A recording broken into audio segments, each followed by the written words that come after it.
Hola, soy el Dr. Elmer Huerta y esta es su dosis de información sobre el nuevo coronavirus. Información que esperamos sea de utilidad para cuidar de su salud y la de su familia.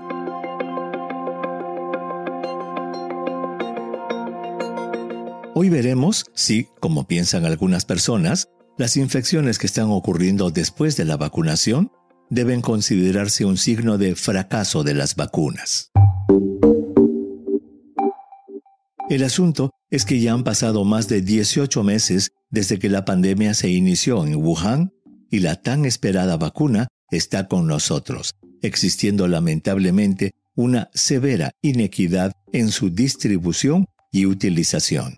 Al respecto, se calcula que a pesar de que ya se han administrado las dosis suficientes para vacunar completamente casi al 30% de la población mundial, los países y regiones con los ingresos más altos se vacunan con una rapidez 20 veces mayor que los países con ingresos más bajos. Pero dejando por ahora de lado esa grave desigualdad, veamos el asunto de las infecciones después de la vacunación, que se están observando en países con mayor cobertura de vacunación como Israel y Estados Unidos. La noticia empezó a conocerse cuando la vacunación alcanzó una cobertura del 20 al 30% de la población en esos países y la mayoría de las personas vacunadas creían que las vacunas les iban a dar una protección completa frente a la infección. Los casos en los medios de comunicación anglosajones acuñaron el término breakthrough infection para referirse a los casos de infección producidos después de la vacunación, palabra que, en opinión de muchos expertos, daba la impresión de que la vacuna había fallado en su misión de proteger al individuo vacunado. Y eso porque en inglés, break significa romper o vulnerar, y through, entre sus múltiples significados, significa a través de o de un lado a otro. Breakthrough infection significaba entonces que el virus había roto, vulnerado o atravesado el sistema de defensa de la persona, dejando que la infección se produzca y por lo tanto, los casos de infección después de la vacuna, el término que preferimos en español, causaron nerviosismo en la población, despertando en el imaginario popular la idea de fracaso de las vacunas. Eso hizo que muchas personas, especialmente aquellas que aún dudaban en aplicársela y muchas personas antivacunas, dijeran entonces que si uno se podía enfermar de COVID-19 estando completamente vacunado, pues ¿para qué se iba a vacunar? Y le pusieron la etiqueta de fracaso a la vacuna. El asunto es que esas personas ignoraban que la efectividad de las vacunas nunca estuvo dirigida a prevenir la infección y la enfermedad leve, sino a prevenir las complicaciones causadas por ella. Es decir, la neumonía, que hacía que el paciente se hospitalice, o la grave insuficiencia respiratoria, que obligaba a que el paciente llegue a la unidad de cuidados intensivos. La efectividad de la vacuna estuvo dirigida a prevenir la muerte del paciente. El hecho de que puedan ocurrir entonces casos de infecciones y por tanto casos leves de COVID-19 era algo esperable después de la vacunación.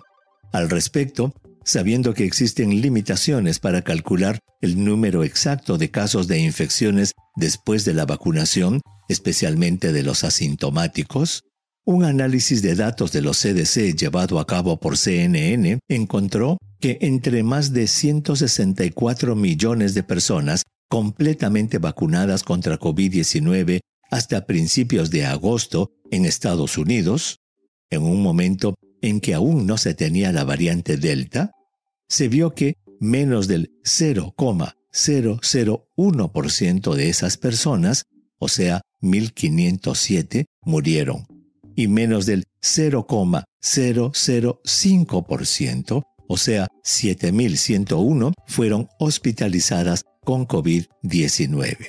Esos datos sugieren que en ese momento el 99,99% de las personas completamente vacunadas no tuvo un caso de COVID-19 tan severo que haya resultado en hospitalización o muerte. Sin duda que la variante Delta ha cambiado ligeramente esos números.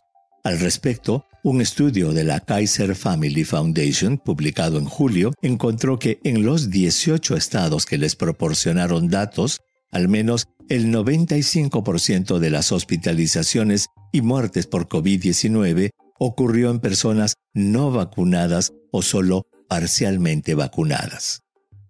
Si esas estadísticas no son un éxito, no sé qué pueda hacerlo.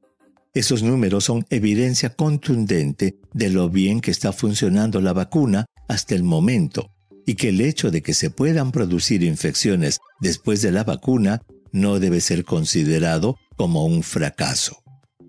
Las vacunas son, hasta el momento, muy efectivas para prevenir la enfermedad grave y la muerte, pero debido a la aparición de las variantes y hasta que aumenten las coberturas de vacunación, una persona vacunada debe seguir cuidándose, especialmente aquellas que tienen su inmunidad deprimida, personas para las cuales la FDA en Estados Unidos está planeando que reciban una tercera dosis. Finalmente, como escribe el colega Sanjay Gupta de CNN, lo que las vacunas nos han permitido es que podamos visitar al abuelo en su casa y llevarle una sopa de pollo para que se recupere del COVID leve, en vez de visitarlo en su tumba y llevarle flores al cementerio. Envíeme sus preguntas por Twitter. Intentaremos responderlas en nuestros próximos episodios. Pueden encontrarme en @Dr. Huerta. Y si cree que este podcast es útil, asegúrese de suscribirse para obtener el último episodio en su cuenta y ayude a otros a encontrarlo, calificándolo y revisándolo en su aplicación de podcast favorita. Y para obtener la información más actualizada, siempre puede dirigirse a cnnespañol.com. Gracias por su atención. Chao.